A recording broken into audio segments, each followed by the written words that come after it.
ఈ రోజే డౌన్లోడ్ చేయండి. మీ ఫేవరెట్ షోస్ చూడండి. ఆ అమ్మవారి సాక్షిగా ఈ అన్నపూర్ణమ్మ గారు మాటిచ్చారు. మేము ఆ మాటకు విలువిస్తున్నాం రాయుడు గారు. ఆవిడ మాటలకి మీరు విలువిస్తున్నారు సరే, ఈ పంటకి విలువ ఎవరు కడతారో?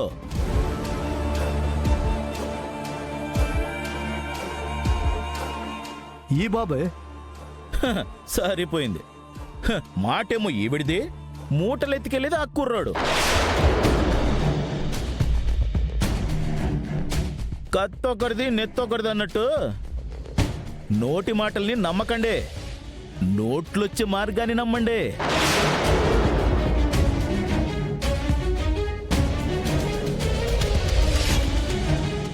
నేననుకో మీ ఊర్లో మనిషిని, రూపాయి తక్కువ ఇచ్చినా మీ కళ్ళ ముందే ఉంటా, అడగడానికి కనబడతా.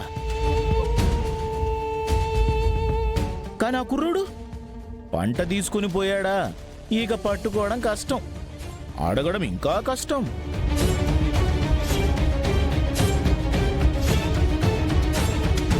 రాయుడు, అడిగే అవసరము నీలాగా నా మనవడు రానివ్వడు.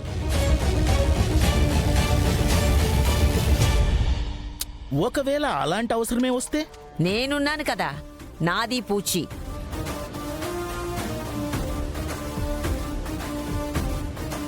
నాది పూచి అని నోటి మాటలు చెప్తే చాలవండి. పూచికత్తుగా మీరన్నట్టు అగ్రిమెంట్ పేపర్లు రాయించి సంతకాలు చేసి షూరిటీ కింద మీ ఆస్తులన్నీ పెట్టి అప్పుడు ఇంత గట్టిగా చెప్పండి చూద్దాం.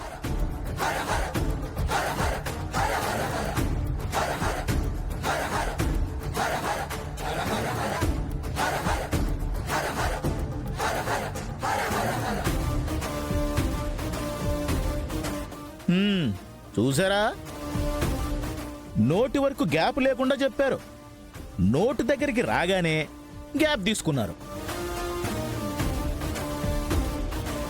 కాస్త నన్ను చూసి నేర్చుకుని ఫాలో అవ్వండ్రా. చెప్పిన వాళ్ళంత మంచోళ్ళు కాదు, అడిగేవాడు చెడ్డోడు కాదు, కొంచెం తెలుసుకోండ్రా బాబు.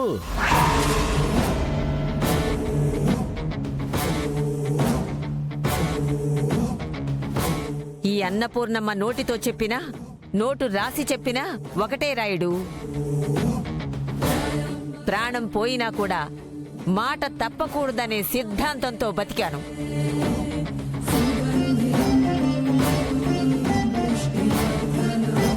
నీలాంటి విలువలేని వాడివ్వాలి. ఇప్పుడు నువ్వు నోరెత్తుతున్నావు కాబట్టి నోటి మీదే రాసిస్తాను.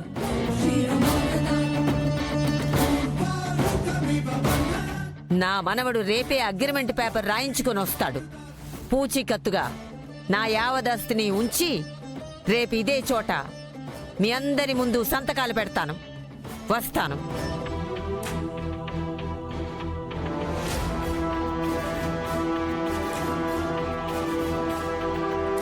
రామనవడా.